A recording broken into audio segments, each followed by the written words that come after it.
Now that should be recording and we should be live. So good morning or good afternoon, everybody, and welcome to today's Innovation Network.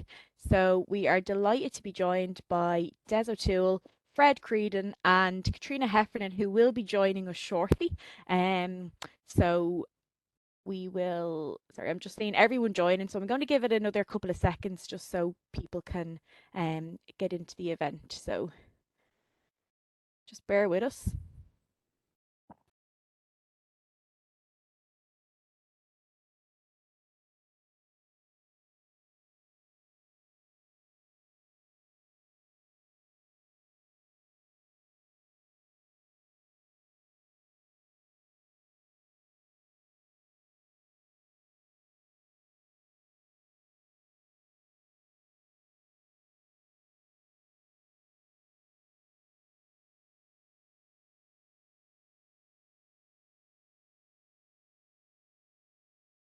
Right, I've seen the numbers slow down a little bit, so we might kick off, Des and Fred, if you're ready. All good, brilliant. So as I said, welcome to the first Public Service Innovation Network meeting of 2023. We're delighted to have such a large crowd signed up to attend today's session. And the purpose or the focus of today's session even will be looking at design thinking as a methodology in the public service. So like I said, we're delighted to be joined by Jade O'Toole from the HSE Digital Transformation Unit, Caitriona Heffernan from Cork University Maternity Hospital, and also the HSE Spark Innovation Lead, and then Dr Fred Creedon, who is a lecturer in Munster Technological University. So our three guests today all have experience in design thinking, whether that's through designing or attending formal education programs and courses, facilitating design thinking workshops themselves, or just practicing design thinking as a methodology in their workplace.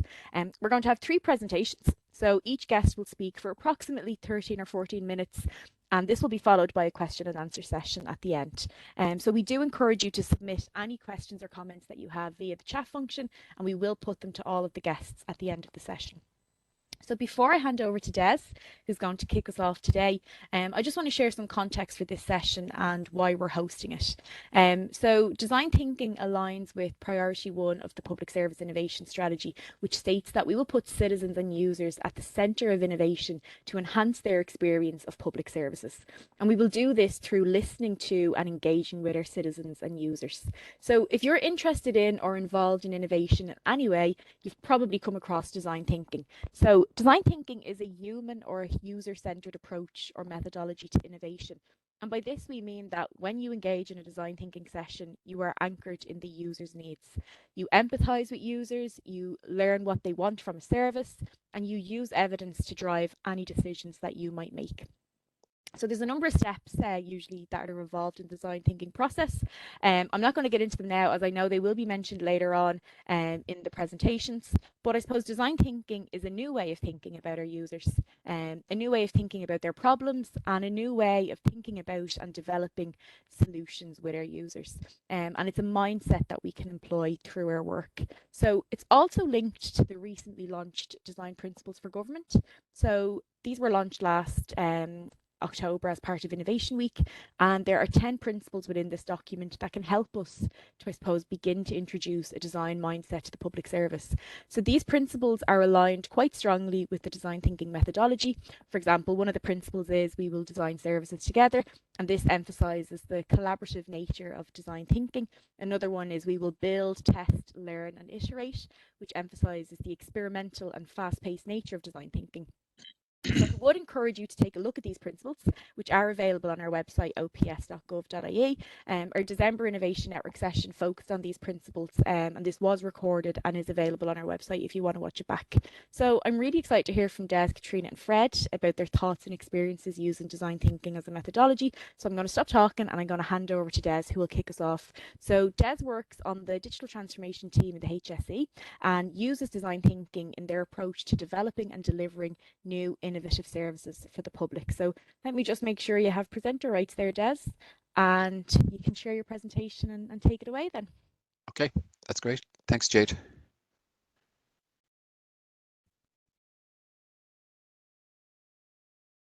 Okay. Good afternoon, everybody. Happy New Year to you all. And thanks to Jade for inviting me along to share with you our experience of design thinking and how we use design thinking in our work.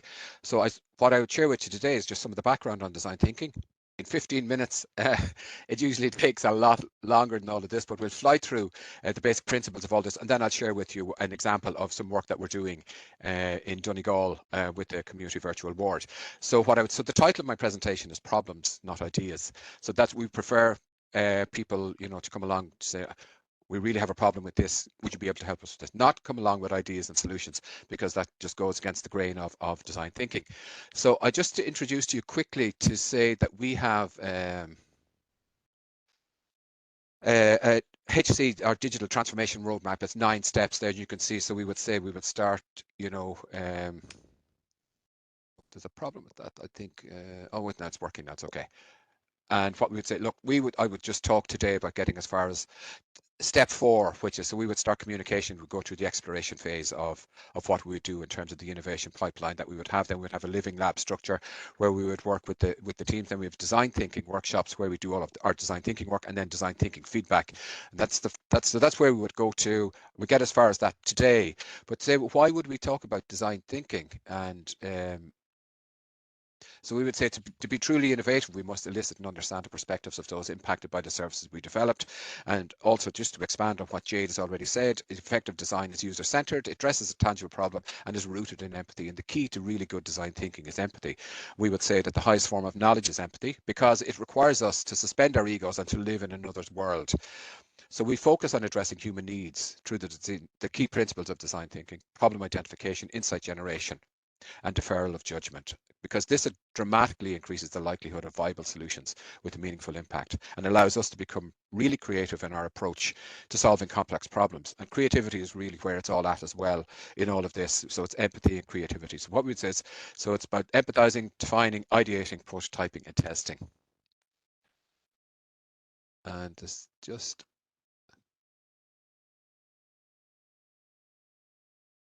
I can't seem to move the slide on, Jade. Oh, there we go. So we would say, so this is, for those of you familiar with design thinking, you're probably familiar with what we would call the design thinking process, or the double diamond of design thinking. And the diamond that's on the left is the problem space, and the solution space then is on the right. So what we would say is that, so the problem space is where we're trying to understand and to learn about what the problem is, then to define where we can take this. Then we go into the ideation space, prototyping and testing, and that's in the solution space. So you can see that's very clear separate pieces about the problem space and the solution space. We would say, so key to all of this would be the divergent thinking and the convergent thinking. So we would say, when we're in the divergent thinking space, is that we defer judgment, combine and build on ideas, seek wild ideas, go for quantity. Don't censor yourself when you're doing all of this. Everything counts, every suggestion, every idea counts. And then to bring it all back in again, then when we have our convergent thinking, we would say we would be deliberate, check our objectives, focus back on that, improve our ideas, be affirmative, and also to consider novelty.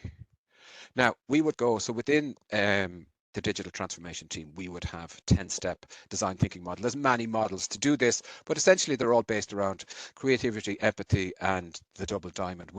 So where we would start is that we would have our problem statement first and foremost. And when we start our workshops, oftentimes this can take an hour and a half, 2 hours even to come up with actually what problem is that we're trying to solve, because that forms the basis of the rest of the work that we do.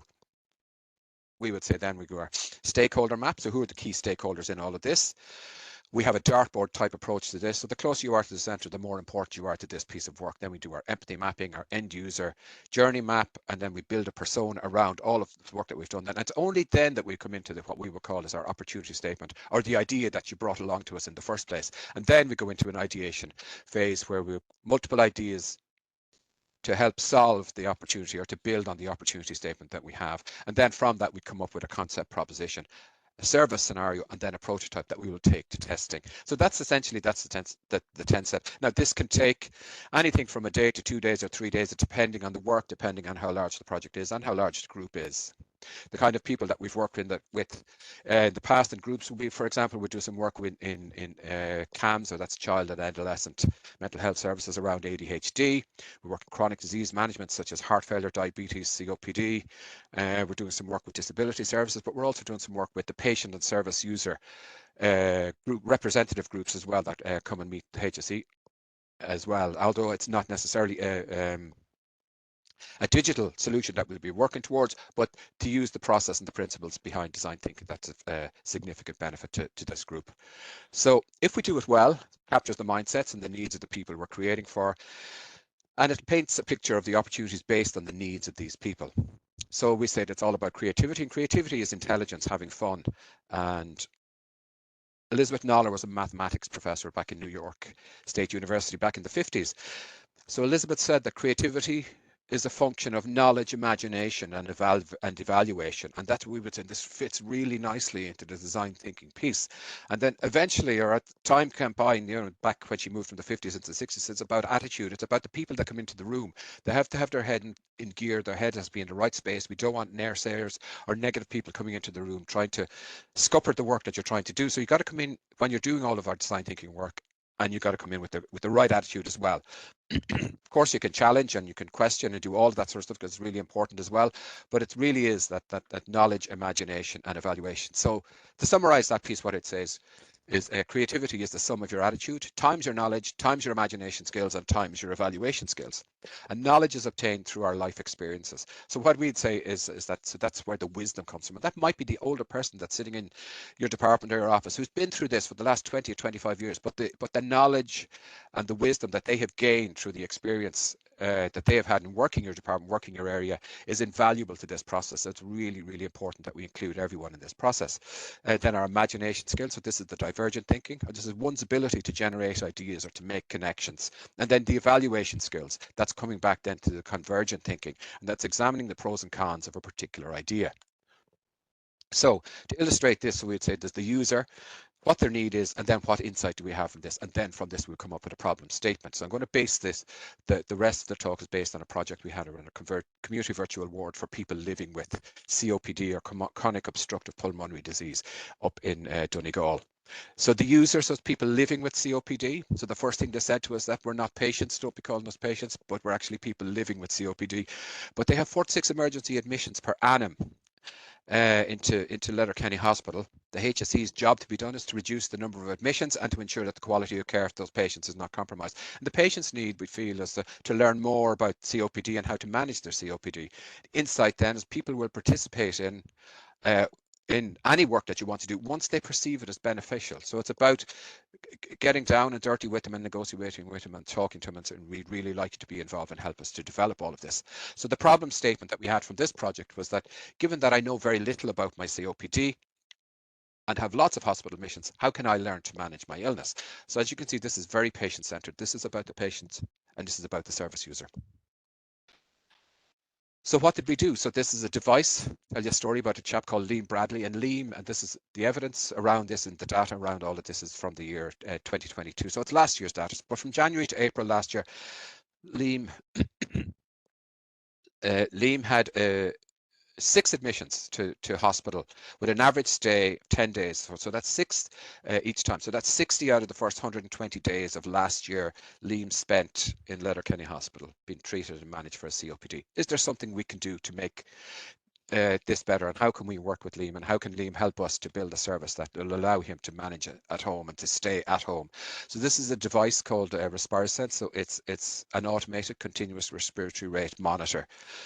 Now we have, during COVID, we successfully introduced this to 23 hospitals across the country. So today it's live in 23 hospitals across the country, not in every ward or in every unit, but in respiratory units across those hospitals.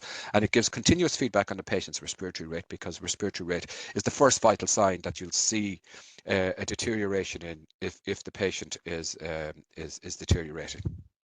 So could we adopt this technology into a community setting? So the opportunity statement that we came up with from the workshops that we did is how might we empower people with advanced COPD become a partner in the management of their health and ensure that they receive the right care, the right time, as close to home as possible. So this is just diagram, RespirSense, a single patient use, single use RespirSense sensor, but the lobe is something that could be recharged. So the patient is given all of this technology, and then there's Bluetooth pulse oximeter and heart rate. So all of this data was captured as well. So the patient, we built a standalone platform around all of this, and it was each patient had an iPad. We spent the month of April doing technology enablement with the patients and their families, and then from May to August, then we ran the pilot or the proof of concept community virtual ward.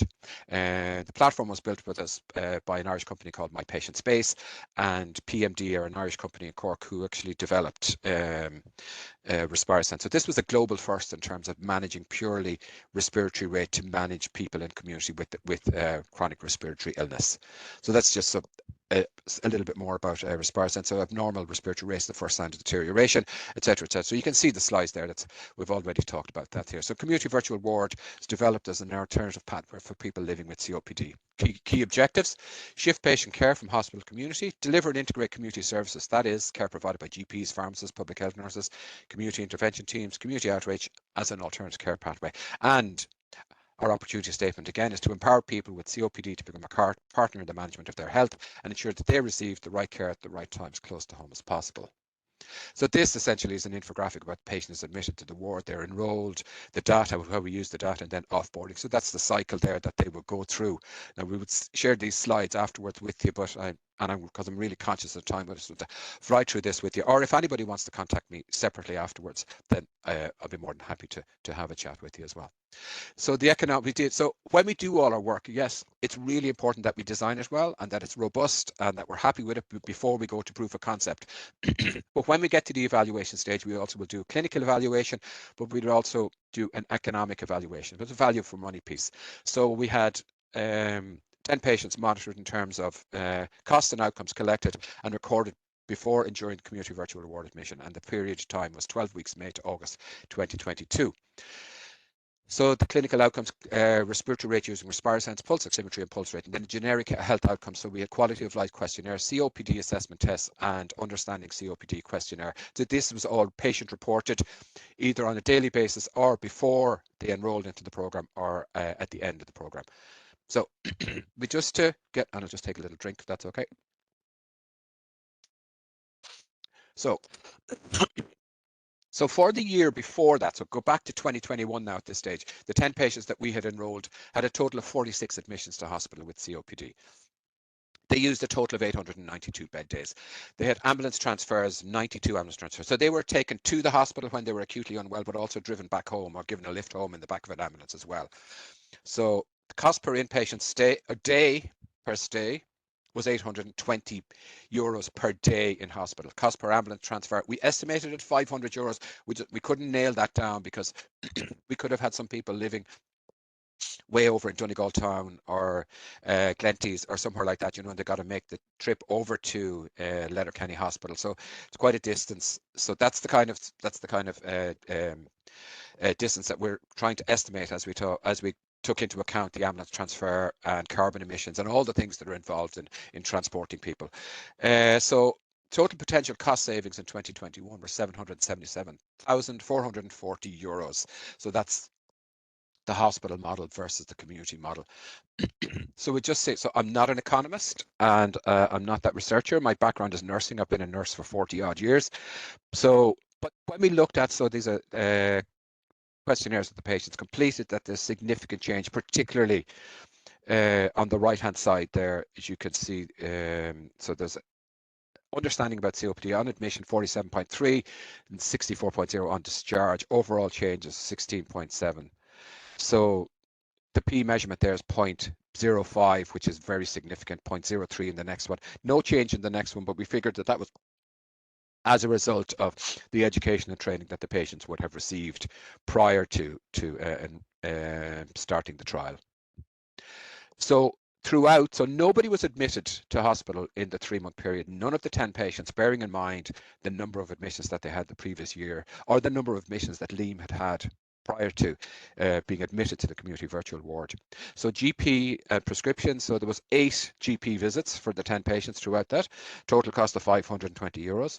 The drugs, now we've also got to keep in mind that the drugs that patients would take every day, but additional drugs like steroids and antibiotics, there was just a total cost of €257.76 for the 3-month trial period. Nursing staff, 2 nursing staff for that period, and that was €6,810, and equipment and technology almost 23,000. Bearing in mind, the equipment and technology can be reused as patients are discharged from the community virtual ward. We can pass the iPad and the lobes and that sort of stuff onto the next patient, so that cost would be significantly decreased on that. So the average usual care in hospital is 19,385, and that discharge from the community virtual ward for each patient was €3,376. So this is just show the probability that the community virtual ward is cost effective. So this essentially looks at 97% probability that the community virtual wards would be is cost effective. So in summary, over the 3 months, community virtual ward was cheaper, offered better outcomes, i.e. was cost effective, improvements in knowledge, understanding and management of COPD among patients, substantial cost savings were achieved, and patients were treated at home without any significant signs of deterioration in their quality of life. As we said, there was none of the 10 patients who were admitted to hospital in that period of time at all. It's difficult to generalise the effects at national levels due to the small number of participants, but we think that the motivation to expand this model of care to other communities across several health conditions and see through long-term benefits. So what I would say is, just in summary, is that when we're doing design thinking, is that we are both sides of the same coin.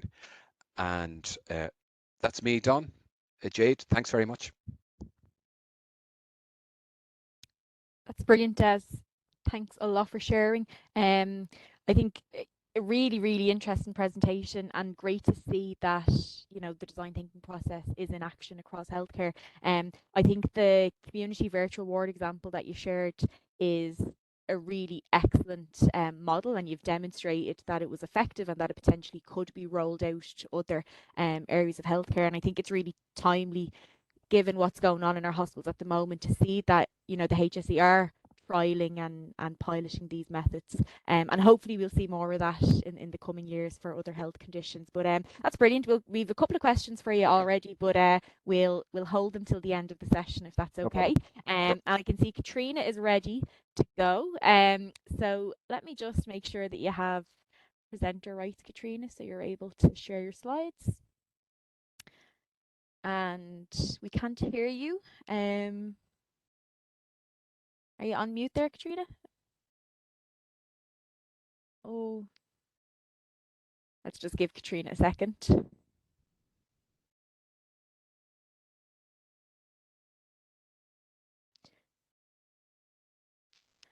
If you're having issues with your audio, Caitriona, I can hand over to Fred for the moment. How is this? That's perfect. We can hear you. Okay, so I'm going to take off the headphones, but we might run the risk of a little bit of ambient noise. So I'm sorry. I'm actually at NCAD today. It's very industrial here. So I'm sorry about if there's an echo. But yeah, hopefully that'll work a little bit better now. And no I'm problem. going to try to share my screen. And yeah, brilliant. Yeah, we can see that. Yeah, so yeah, we're delighted to have you, Caitriona. And just so our audience know, so Caitriona is an innovation lead, I suppose, for 2 places, which you'll talk about, I know, in your presentation. So Caitriona works for Cork University Maternity Hospital, but also is the innovation lead for the Spark Innovation Programme, which is within the HSE. So Caitriona, I'm going to hand over to you. You're going to chat to us for about 13-14 minutes, and we're looking forward to hearing what you have to say. So over to you. Great, thanks a lot. Thanks for having me. And yeah, I'll keep it short and sweet. As Des said, there's a good time pressure here today. And as you said, Jade, I work for the Spark Innovation Programme based at the HSE. And I guess our remit is to drive innovation at the front line. So we're there for frontline healthcare workers who are interested in progressing their innovative ideas. And I suppose design has become more and more part of that. So that's what we're here to talk about today.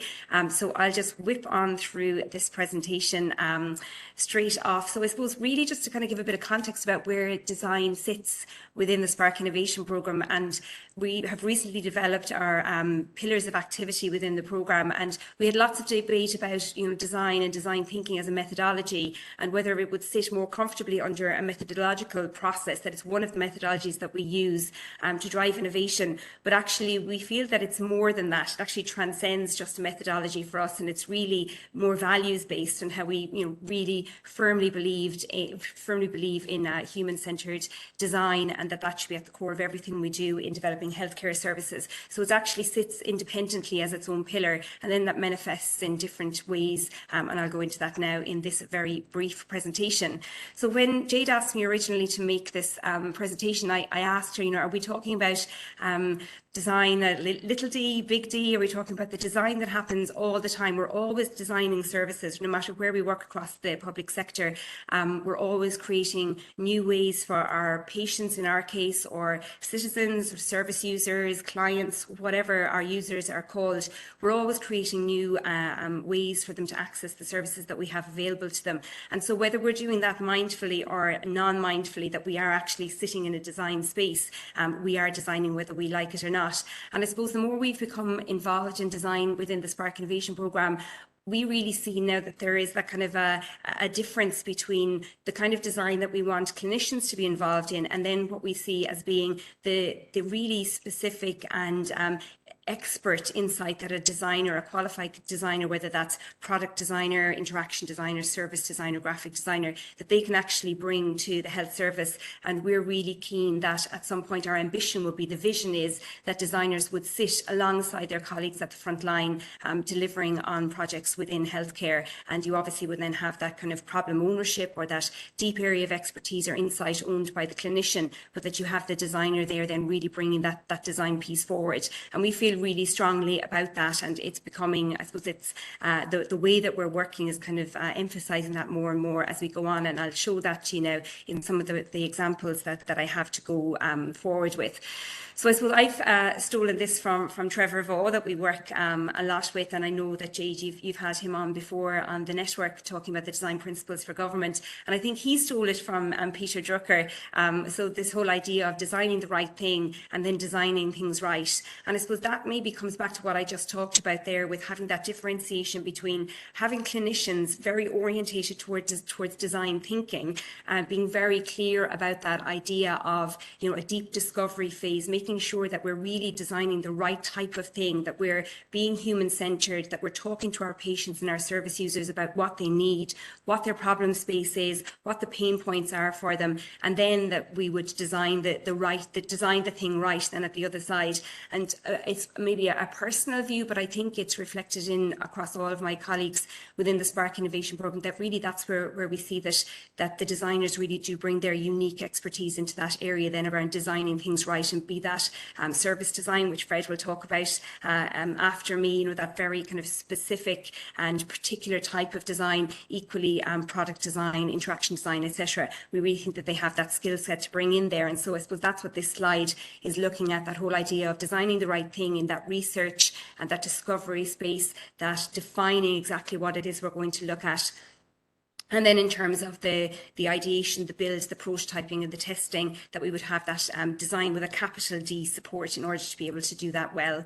So as I said, design kind of is manifested in different ways across the Spark Innovation Programme. And so I just wanted to give a couple of examples of where we kind of see those two different pieces showing up and how they might operationalise on a daily basis. So towards the latter half of last year, we undertook two innovation and design boot camps. One that was working with RCSI and the Mater Hospital here in Dublin, as I'm here in Dublin today, I'm usually in Cork. And then the other that was carried out with our colleagues at St James's Hospital, and that was also done in conjunction with EIT Health. And we had some additional expertise in there as well from other designers on that day.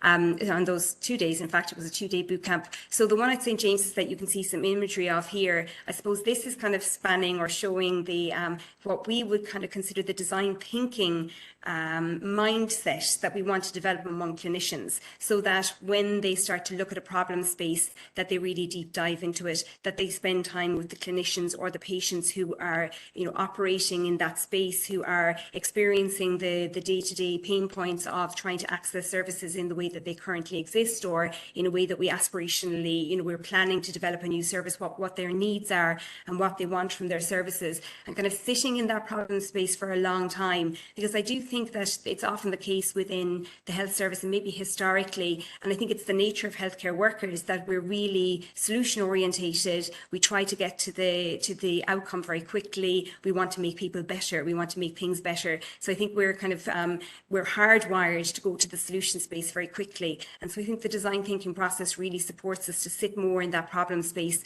and become really clear about what the problem area is before we start to ideate and prototype and create and prototype and test the types of solutions that might meet those needs. So you can see there's some images of our very up for it group of healthcare workers that came together to work on those 2 days at that bootcamp, really kind of getting to grips with the problem space they were dealing with before they went on then in the third and fourth picture to starting to decide where exactly they were going to focus their solution based on insights that they gathered through interviewing the clinicians or the patients that were experiencing the difficulty, and then actually designing with them in mind, creating their prototypes. And you can see there that we ended the process with them pitching their idea. And I suppose that was really important to us as well, because within the healthcare space, you're always pitching to somebody, whether that's your line manager for time away to be able to deliver on innovation projects or improvement projects, or whether it's at a higher level and you're looking for financial support, maybe from your CEO, from your directorate, whatever it is. So we really think that, trying to give clinicians that ability through the entire design thinking process up to being able to also pitch their ideas is really important. The second design innovation bootcamp that we carried out, as I said, was in conjunction with our partners at the Mater Hospital, and also Trevor and Martin, actually Martin based here at NCAG, and Trevor Vaugh as well at Maynooth University. And this one was had an orthopaedic theme. The one at St James's was care of the older person, and this one was an orthopaedic team. What was really interesting here is that all of these clinicians came from different parts of the country. They all had I suppose, a unifying problem or a clinical area that brought them into the rooms. They all worked in orthopedics, but they would have said themselves that it was the first time that they were ever in a room with the entire picture of what the patient actually goes through. So from that moment that they have their fall, that they have their break, in this case, that was the patient journey that we looked at, what happens in terms of a fracture. And so from the time that they have their fall, when they come into the ED, the handoff of patient from the different services that they encounter within the hospital, and right up until their discharge and even their post-discharge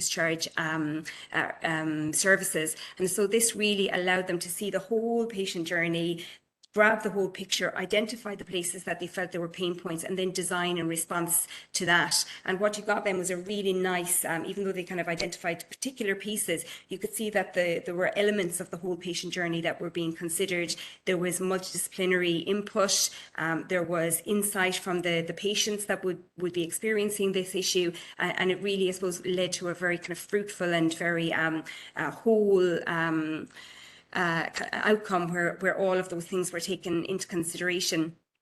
I could talk about that all day long because it was a very interesting process, but just to go on then, I suppose, to talk a little bit more about how we then see that, so that's very much the clinicians leading in terms of design and them being orientated towards design and having a design mindset. But as I said, we're really keen as well about the, championing, highlighting, showcasing and advocating for the skills of designers within healthcare. So this is more around kind of the designer-led or the designer-driven design that we see in healthcare. And this is a piece of work that was carried out at St James's with Martin Ryan and the clinicians at St James's around the process of going through the maxillofacial journey after you've had a very life-altering and disfiguring surgery. In this case, this is Elaine Chillingsworth, who was our patient advocate and our representative of patients who would go through this process, who had a nose amputation. And we looked at the entire patient journey and identified that one of the primary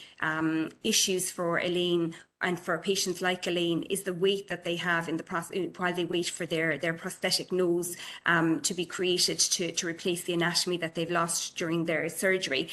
So Elaine is a great champion for the work that we've done in relation to this project, and I suppose really that really kind of hammers home the importance of having that patient insight, that human-centered design, really understanding what is the process and the experience of the patient through their journey, and seeing what are the bits that really bother them, what causes them the most difficulty or distress, and trying to design in response to that. So lots of different pain points were identified in this journey, as you can imagine, but the one that was taken on initially was this idea of being able to 3D print this temporary prosthetic nose as a holding space, I suppose, until the complete nose or the final nose is created for the patient to wear. But no doubt over time, as both materials evolve and even possibly during the process of this project, it may be quite likely that actually we will be 3D printing the final piece of replacement anatomy, or the replacement nose for patients undergoing this type of journey. And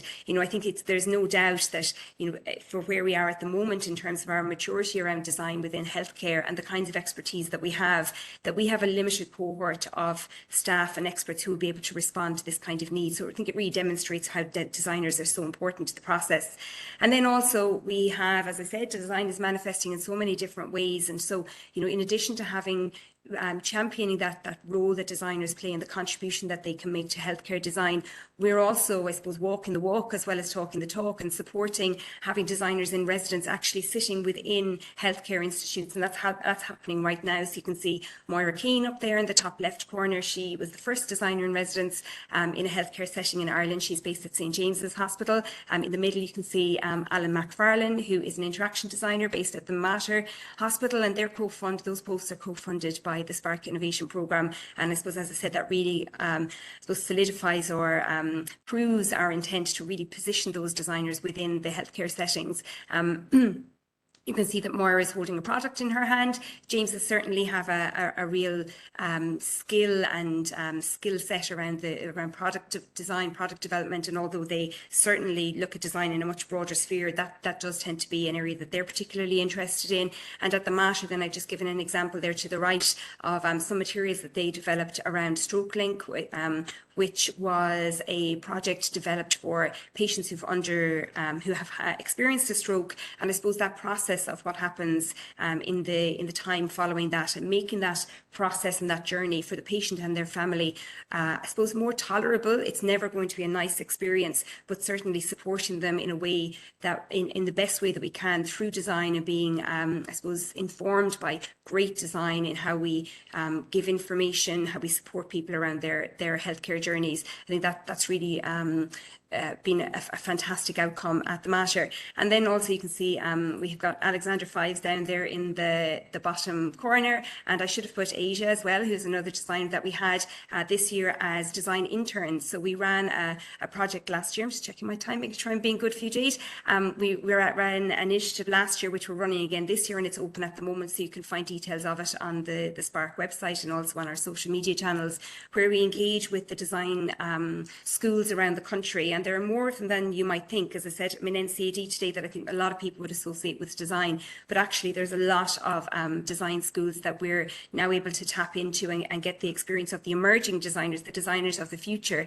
And I suppose it's bi-directional. We're trying to send a message to them that we want designers to be interested in healthcare, and that there hopefully will be roles for them in healthcare going forward, that they will grow more and more. So Alexander and Asia undertook a design internship as an outcome of that Design on the Frontline initiative last year, and they've both had really successful internships. I had the pleasure of having them with me in Cork University Maternity Hospital just before Christmas, and was really impressed with their work and the contribution that they can make. And it's really, assured me that we are ready for that kind of expertise, and that there are plenty of projects that are ready and waiting. In fact, when I was logging in for this call, I've already had an email from the problem owner that Alexander and Moira helped down in Cork, looking for their input again around another problem. So it's really interesting to see that starting to emerge. So that is all. I'll leave you with that for now, because as I said, I'm conscious I don't go over time. But there's so much going on, and watch this space, and we're really trying to push forward with it. And especially now that we have that backup, I suppose, and that support around the design principles in government, and that statement at a national level and at government and policy level that design is here to stay. Human-centred design is important, and it has a place across public sector and obviously in our case within healthcare. That's brilliant, Caitriona. Thanks a lot. And like you finished off there, design is here to stay. So it's great to hear what's going on with Spark and all of the great initiatives that you're rolling out. And it's also great to hear about the experiences of Elaine that you mentioned, like Liam earlier. Really good to actually hear about real people that are going through this and are experiencing kind of the good things about what you're doing in Spark and like Des in the digital transformation team. I think you mentioned something there about we're always rushing into the solution. And I think as public servants, that's what we do. We want to try and solve problems. So we do rush into solutionizing and trying to figure out how we're going to solve things. And I think this whole idea of, sitting with the problem for a while, as important as it is, I think it can make people a little bit uncomfortable. So we might come back to that in the Q&A. You might have some tips for us as to how we can, push through that discomfort and get used to it, because like you said, it is here to stay. This mindset is how we need to kind of develop our services going forward. But we'll come back to that in the Q&A, because I know Fred is ready and waiting. So Fred, let me just make sure I can make you a presenter and you'll be able to share your slides. You should be able to share your slides now. And brilliant. Okay, well, you start to share them. I'm just going to give you a brief introduction so that people know who you are. So you are a lecturer in Munster Technological University, and you're also the director of the Certificate in Designing Innovative Services. We've already had a couple of questions in looking to know if there's any education or training program, so we might come to that at the end as well. But I'll hand over to you now, Fred, if you want to take it away. That's great. Thanks very much, Jade. And well, I suppose just to answer that last question, this is going to be a big pitch for our own our own program. So I suppose first of all, in Munster Technological University, anyone who hasn't heard of MTU, where we used to be CIT, but we've joined up with IT Tralee and CIT, and we're a new university, Munster Technological University. So in MTU, we know service design works. We know that purposeful design can lead to innovation, better user experiences, and more robust services. We know that the methods and the tools are actually quite easy to use, they're intuitive, and they're very effective, as we can see from the previous presentations. We know this because we've been practicing service design in MTU for over a decade, and we've been teaching it for the best part of a decade now as well. And today I want to present what we have learned about designing and delivering service design education. And again, it's wholly appropriate that we're kind of speaking to the public sector, because this program was initially designed to meet a need in the public sector, with Cork County Council in particular, and helping them to set up their Service for Public team. And I suppose what I would like to do is bring you through Grace's experience. So Grace is a composite of practitioners who've come through our program. And while Grace is fictitious, she's very real to us, and I can kind of think of many characters she reminds me of when I think about the years of delivering our service design programs. So Grace is a project manager in the HSE. She's 36. She's married with children. She enjoys being creative. Her goals are to discover new skills and innovative ways of working. She wants to meet like-minded people and develop her own, I suppose, knowledge around service design. Some of her frustrations: she's time poor, she's very little access to service design education and expertise, and she doesn't actually know how to practically implement service design or design thinking into her own workplace. So again, Grace is a senior project manager. She hasn't gotten there by mistake. She has qualifications in Agile, Lean UX, and she has some experience with design tools like personas, customer journey maps, mind maps, storyboards. She's been involved in a Lego Serious Play workshop, but she still has some questions. She needs an approach to manage her service design projects. She's not confident about actually integrating service design tools into her projects. She doesn't have a lot of experience of actually delivering these tools and workshops herself. And she needs a better way of integrating service users and stakeholders into their service delivery inside the HSE as well. So this brings me, I suppose, to where I started kind of formalizing my understanding of service design, and maybe where design thinking, what I initially thought was where design thinking ended and where service design started. But the reality was that these things aren't mutually exclusive.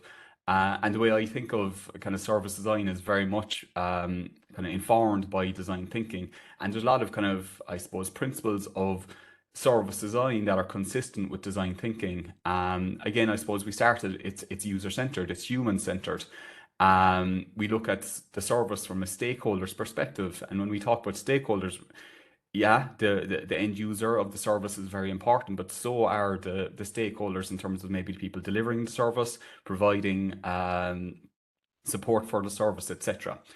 We look at it being co-creative, so that's about getting people together to actually work on the projects, you know, in a co-creative way.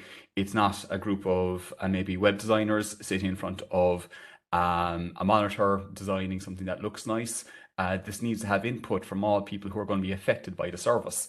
We look at sequencing as a very useful way of kind of visualizing and help us understand how a service is actually delivered. And even in some of the, like, I think Caitriona's presentation, we saw some customer journey maps, and we saw a service blueprint, which I'll touch on in a moment. But it's incredibly important because it helps us to drive a conversation and understanding of things that we're actually doing really well or that could be better.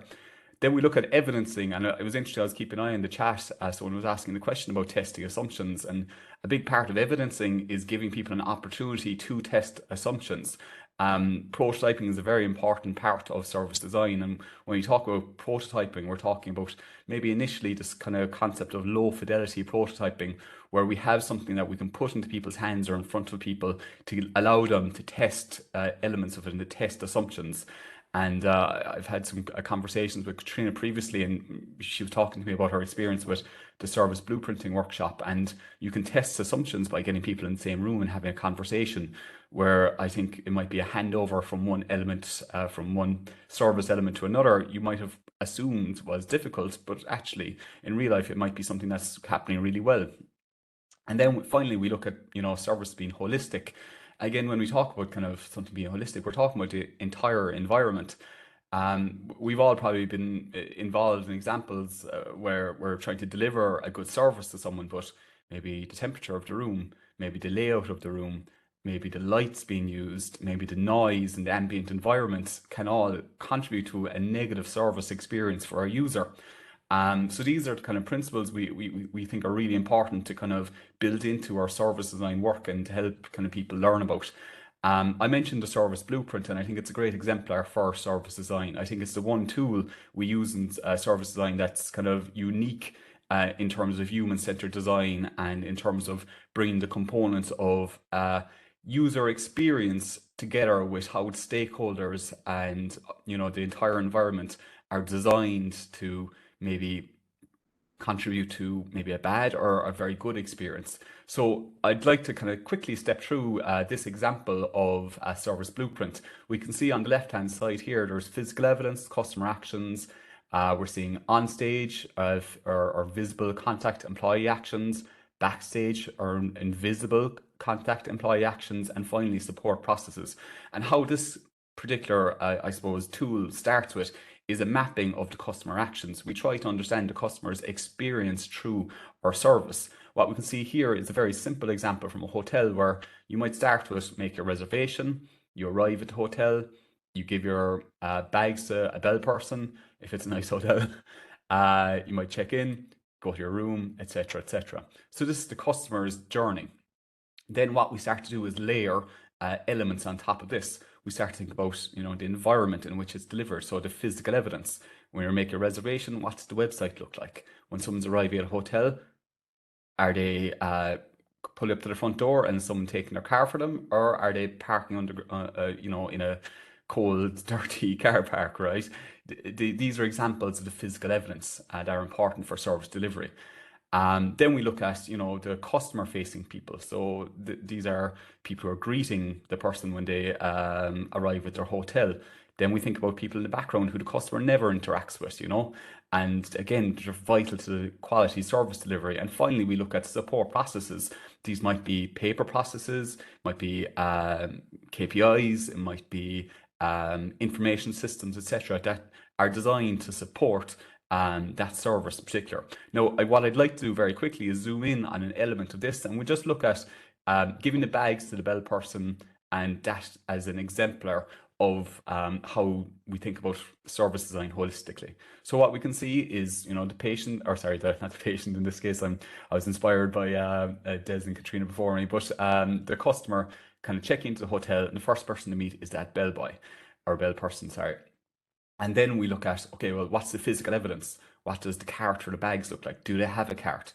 How do they manage heavy bags? How do they manage people maybe with a disability and who might need further assistance with their car? How do we look at how the attitude of the employees, how they're dressed, how they talk to the customers, and that particular experience? Then we look at, well, what happens with the handoff when the bag goes to someone who is going to take the bags from the lobby up to someone's bedroom, and then that customer interaction where someone actually hands the bag off. Now, straight away, if we're looking at this, and I always say that one of the great opportunities for using these kind of tools is opportunities for improvement and innovation. From an information systems perspective, straight away, I'm seeing a problem here. We're seeing that someone is giving a bag, it's going to someone in the background, and it's being dropped up to a room. What I'm not seeing is any sort of support process for what happens with the bag. Is there a ticket associated with the bag? What happens if the bag gets lost? So straight away, we're seeing opportunities for kind of conversations about improving that particular service design itself. So again, this is an example or an exemplar where we're looking at the holistic experience from the user perspective. We can co-create with all the different individuals. We can visualize this, and we can present this as evidence, and we can start to kind of redesign and improve our service delivery based on that. So this brings us to our next step, and it's probably useful that, so far when we're talking design thinking processes, we've all looked at the double diamond. I think this is something I kind of had to come to an understanding of myself, is there are a lot of design thinking processes. Some have 3 steps, some have 4 steps, some have 5 steps. For me, what's important and what we've touched on so far is this kind of concept that we spend time in the problem space. And that's why I like the double diamond in particular, because it explicitly calls out spending time in this first diamond, which is all about the problem space, exploring it, understanding it, developing that human-centered empathy around people's experience with it, and then defining what problem we're actually going to solve at the end of it, So again, we use design thinking as a guiding framework, and actually it's important for people as well in terms of managing projects and managing people through a design process as well.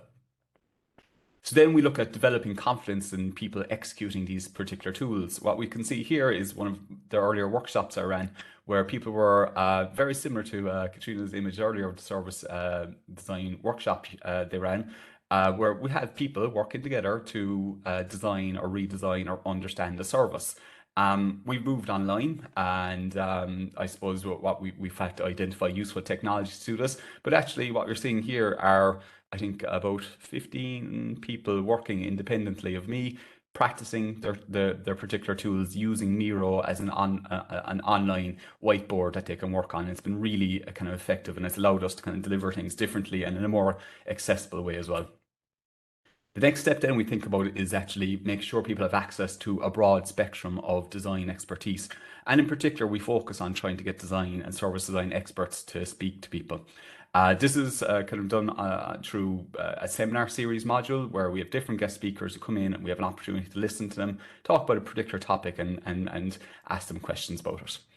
Then, much like what we're doing here today, we're trying to build a network, creating a service design support network, and you have a built-in support network straight away when you come onto the program and you're working with 20 other students to kind of understand and deliver better services. We then ask people to solve practice-based service design problems. So we challenge people to actually identify a service challenge inside their own organization and work through a design thinking service design for services kind of approach to improve that process or redesign it. And a really important part of this as well is access to guidance and feedback. Again, as you work through the project, there's multiple opportunities for reflection, for guided reflection, for peer feedback, and for one-to-one feedback as well with the academic staff who are going to be working with you on this as well. So while Grace is a persona, she's, as I mentioned, she's a composite of past students and their experiences. And I just wanted to show a couple of quotes that kind of, I think were powerful for me. I'm really enjoying the focus put on exploring the problem space. Having this level of focus explicitly called out as part of the process encourages the divergence of ideas and has been a breath of fresh air. And again, this person references pointed into Double Diamond to help them manage their own project and other people work with them on the project as well. And then finally, I suppose I was surprised and impressed with the honesty of the guest speakers, our lecturers, and other participants in the course. Being open about failings and success in projects is something I found challenging and refreshing. And again, I always think kind of design holds kind of a mirror up to ourselves, and we have to be kind of honest about how things are delivered. And once we start that kind of honest conversation, good things are going to flow from that. So these are 6 guidelines we use for cultivating service design. I think they're useful. I think there's a lot of ways we can get access to it.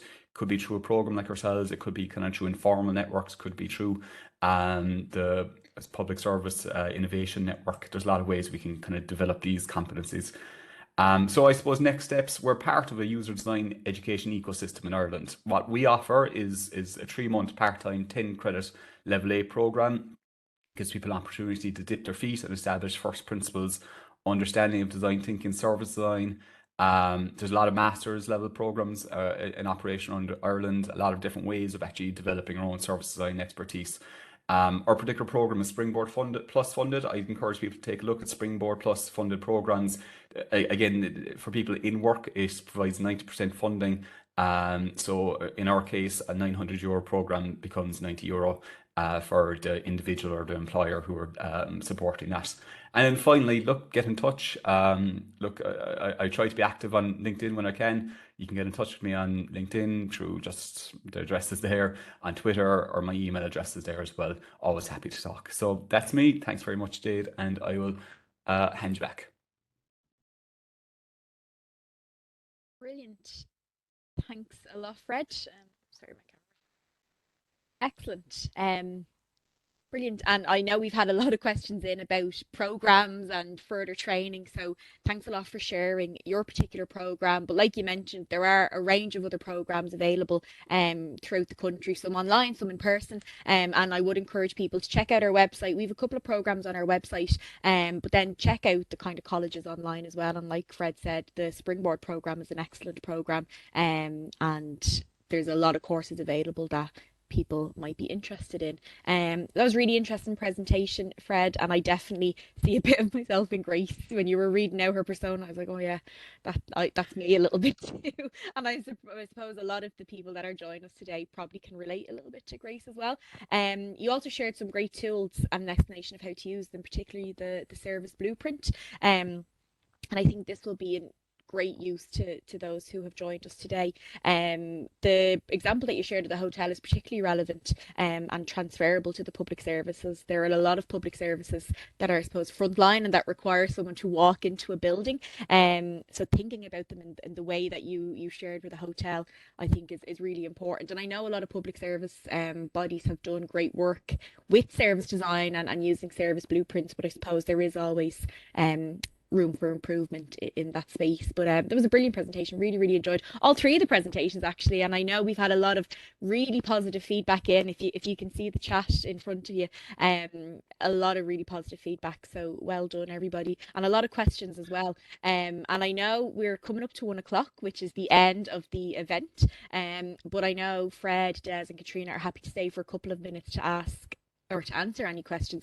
And we are recording this session, so it will be made available online in the next couple of days. So keep an eye out on our website. So if it's okay with Des, Caitriona and Fred, if you can stay for a couple of minutes and we'll go through some of the questions. I don't know if we'll get through them all, but we'll definitely go through some of them. And Des, the first one is actually for you.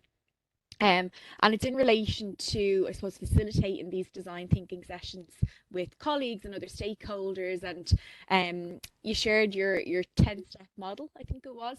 Can you just share more about the process that's involved in, I suppose, setting up these sessions and the work that goes into it? Yeah.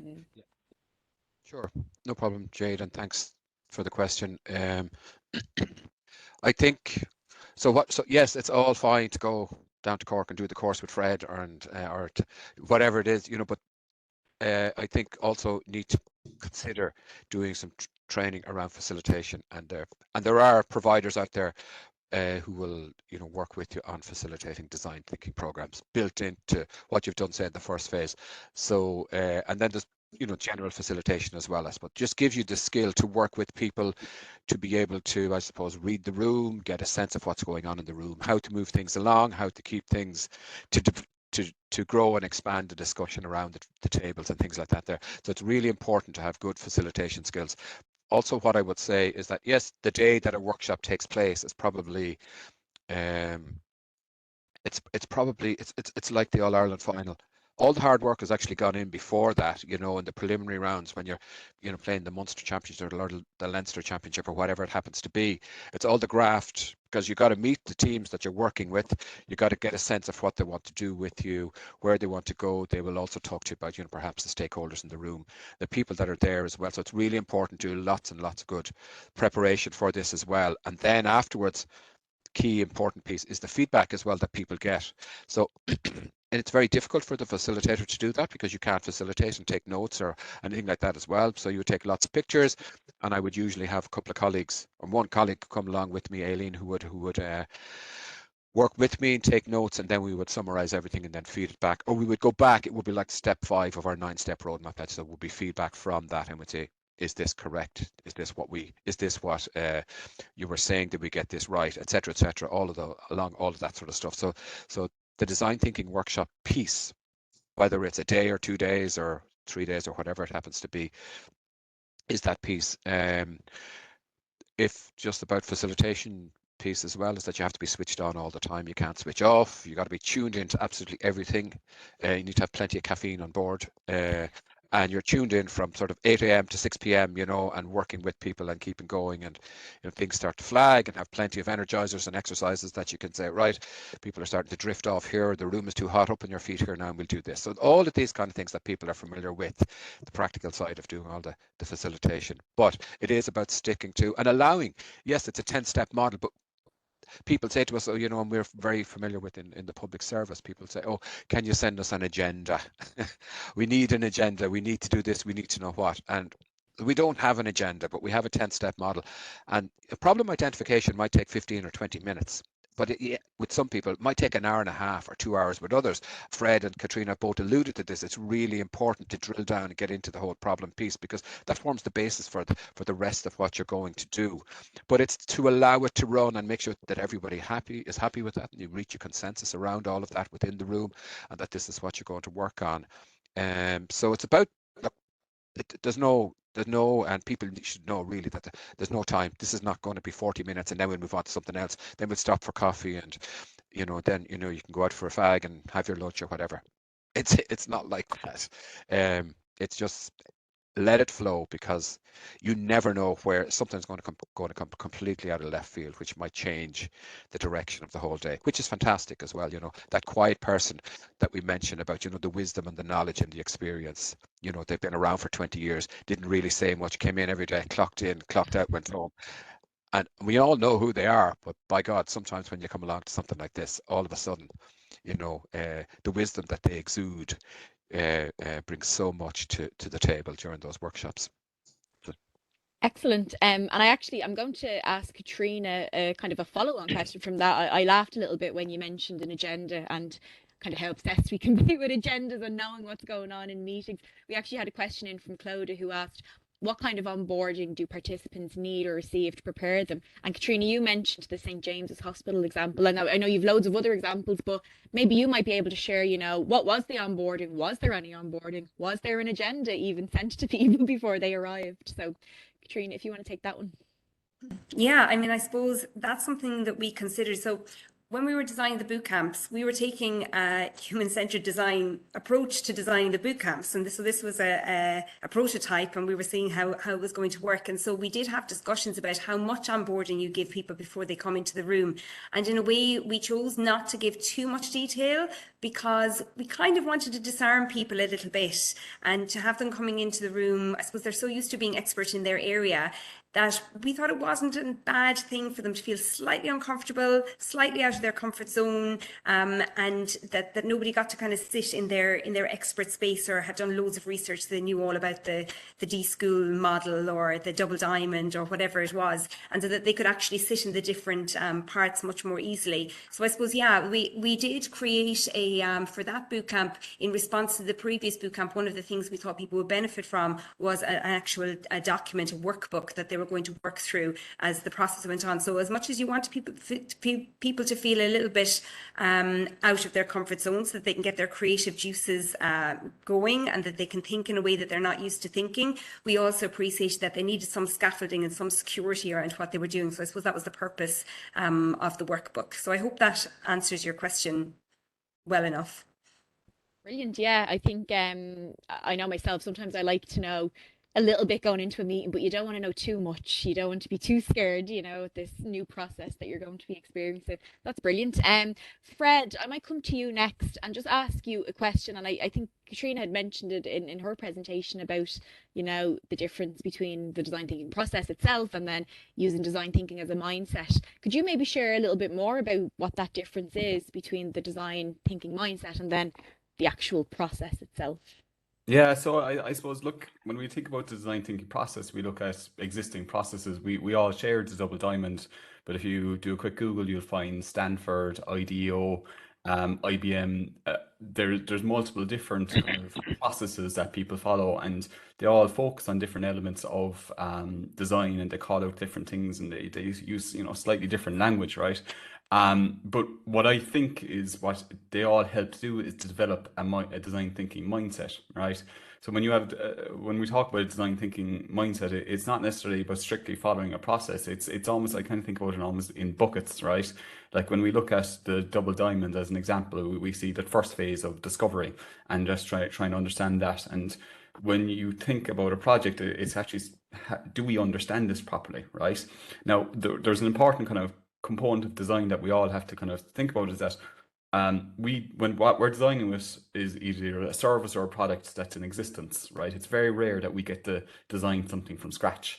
So if we're designing within an existing product or service, we might have to come into it and have a look at, well, let's look at the discovery piece here. Do we actually understand the user experience or not? Has that bucket been filled up? And based on that, we can start to say, well, let's start thinking about the other mindset elements of it. And I think Des kind of called out a lot of that stuff in his divergent and convergent thinking slide, where we start to think about, well, during the exploratory phase, if we're trying to explore the problem, let's be open-minded, let's listen to lots of different stakeholders, let's go through a kind of a co-creative data synthesis process where we try to understand or develop a shared understanding of what problem we're trying to solve is. And then when we're looking at kind of the delivery side of it, it's kind of we talk about the evaluation piece, the understanding of, like, I suppose one of the important kind of components of design thinking as well, and the design mindset is the three, that Venn diagram, I can't think what to call it again, but essentially you're looking at, is what you're delivering desirable, is it viable, and is it feasible, right? So when we talk about developing a design thinking mindset, it's something that develops with experience, and you develop that experience through following the design thinking process. So, and it's a feature of how we teach design. Sorry, I'm going on a bit here, but it's a feature of how we teach design thinking. We ask people to step through an iterative or linear process: discover, define, develop, deliver. But then we tell them, well, that's how it actually works. So what we guide them through a process which helps them to get to a point where, I get it now. And most of my students, be they undergraduate or postgraduates who go through the design thinking process, it's not till they actually deliver their final product or concept and they pitch it that they're able to see the connection between that understanding of the problem and the features of the solution that they're actually designed and created and are delivering. Brilliant. And I'm actually going to ask Des, because you kind of mentioned there about you teach people the process and then it might not actually be like that in the end. And I suppose, Des, did you have any challenges introducing design thinking as a process or a methodology or even a mindset to the digital transformation unit, kind of similar to what Fred was saying there? Was there Um, any pushback? there wasn't really. I think sometimes certainly the team that I work with, we're a small enough team, and no, there's no pushback from there because we're looking for a different way to, because oftentimes in the digital world, and people will know, people attending today will know that like there's lots of companies out there, there's lots of tech, there's lots of apps, there's lots of devices, there's lots of wearables, lots and lots of things, but it's to try to find out actually, so people would approach us and they would say, hey, take a look at this, tell us about, or let me tell you about this and this is what it'll do for you. So as Fred alluded to earlier on, he brought up this whole piece about solutioning, so these people have solutioned already and they come to you with a solution for a problem that we don't know exists yet, or does it exist, but it's a great idea and we've gone ahead and done this, but what does it actually do? Whereas for us, does it meet our needs? Does it meet the needs of our service users? And we have to bear in mind that our service users may, of course, maybe patients or people living with a particular disease, but also they're the clinicians who've got to use the devices and the technologies as well.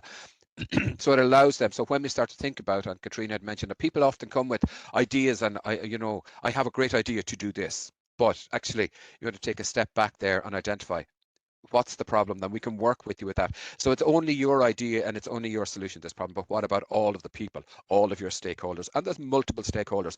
We had great experience in Letterkenny where we had so people living with COPD, and we have an outreach team for COPD from Letterkenny that goes to all of Donegal and goes to reach people there. When we were doing our stakeholder maps, so the key stakeholder in all of this was the man who delivered the oxygen every week, because he's the only guy who lived in remote Donegal with a half dozen calves and a couple of dogs, and he's living a happy life, and everything is fine. And he has a visit from the public health nurse occasionally, and his niece would drop into him occasionally or whatever. But the only consistent, regular, weekly visitor to him was the man from Oxygen Care, who was delivering the new cylinders of oxygen, taking away the empty ones. And he became a key player in, even though he's not, I suppose, as you would say, an employee, but he is a stakeholder in the process for the patient or for the service user to say, oh, he's whoever it is, Peter's not looking so good there, John's not looking so good there, and he contact the public health nurse or the pharmacist, just drop into the pharmacy, say whatever, and it would trigger a chain of events that would do that. So these are the kind of things, that would happen for us. And when people started to see that we start to involve everybody is important. It's all teach, all learn. That's what we would say. And that's the way that that's the way that we would see this evolve. So to be honest with you, the answer to your question about pushback, no. There were some older, more traditional people within the healthcare setting said, oh no, we don't need to involve patients. Just before Christmas, somebody contacted and helped us, said we are a really innovative idea. We're going to move some of our chemotherapy services out to the community, and it'll be delivered in wherever, whatever, such a health centre and all that kind of stuff, and all the stuff. And I said, that'd be really good, and all we want you to do is to help us to develop a system to do this. And I said, no, but what about all of the other people and all the stakeholders? And oh no, we'd never involve patients in anything like this. All we want is a system, an out of the box solution that would do it. So we said, well, this is what we offer and this is how we do it. And that was the end of it then. So we haven't conversed since. So yes, in terms of pushback, there is a bit, but when you engage with us for, half an hour or more, we might change your mind. Yeah. So. You're very convincing. And I think the example you shared of the COPD and the virtual ward, it would be hard not to convince anybody that this is, a methodology or a process that works. Yeah. We're coming to the end now, and I know we have to drop off. So I might just ask Caitriona one last question. And we have had loads of questions though, so I might even be coming to you guys separately to see if you can answer them, and we'll circulate that back to everyone that attended. But Caitriona, one thing you mentioned that I just thought was really interesting, you mentioned about clinician-led design, and then you mentioned about designer-led design. And I'm just wondering, is there much of a difference? Like, is there a difference in the outcomes, whether it's designer-led or clinician-led, or does it all end up kind of the same at the end? Well, I think it remains to be seen. It is new for us, at least in the healthcare space. I think it depends on what you're designing. I mean, I think there's no doubt that if you're designing a product, a medical device, for instance, you are highly likely, you might have some very skilled and talented clinicians, but you are likely to benefit from the input of a designer. And equally, dropping a whole lot of designers into a clinical setting where they don't have any context or any background or understanding around the clinical space they're operating in, they would certainly not be able to produce anything of that would be sustainable. And I think that would be adopted, as Des said, also by the clinicians, the people who are going to be delivering the service or the tool or the intervention or whatever it is that you're designing. So I suppose to clarify, I suppose what we're arguing for is that there's a position for both. So you want to have really well, trained clinicians who have a very good understanding and hopefully a decent level of skill set, and in the Spark program, we're trying to develop that now. And we do have access to some level of training, and we're improving on that all the time in terms of the level of detail that you go into. So that on our vision board is that every clinician working at the front line would have a good understanding of design thinking methodology and can appreciate how it sits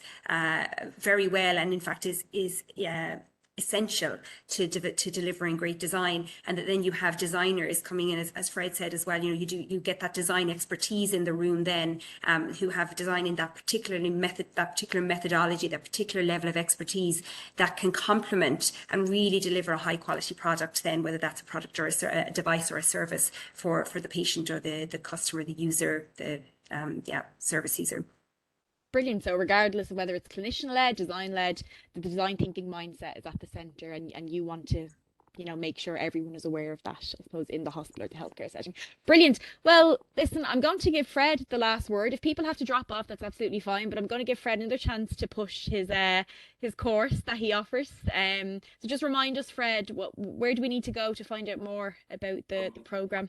Okay, well, as I mentioned, you can take a look at Springboard, or you can just get in touch with me as well. Like I'm just Fred.Creedon at mtu.ie, or take a look at LinkedIn. The program is nearly full for this year, but as I said, we're Springboard funded for a few years, so we'll be running it again next year. But there's different ways we can engage and collaborate, and might be coming out to meet or running kind of one-off kind of education workshops, that kind of stuff. We're happy to kind of be flexible and how we can help people. Excellent. So get in touch with yourself is basically what you're telling people. That's it. Yeah. Brilliant. Yeah. Brilliant. Well, thanks a lot, everybody, for staying with us. I think we still have a lot of people on the call, so that's brilliant. This has been recorded and it will be made available in the next few days. And thanks a lot to Fred, to Caitriona and Des for sharing those brilliant insights and for staying with us for the Q&A. I certainly enjoyed the session, and I know from the feedback we got, so did everybody else. So thanks a lot, and everyone enjoy your lunch, and we'll talk again next month. Thanks, Jade. Thanks, Bye, Jade. Bye, Des. Thanks, guys. Bye. Thanks, Bye-bye. Caitriona. Thanks, Fred. Thanks. Bye-bye.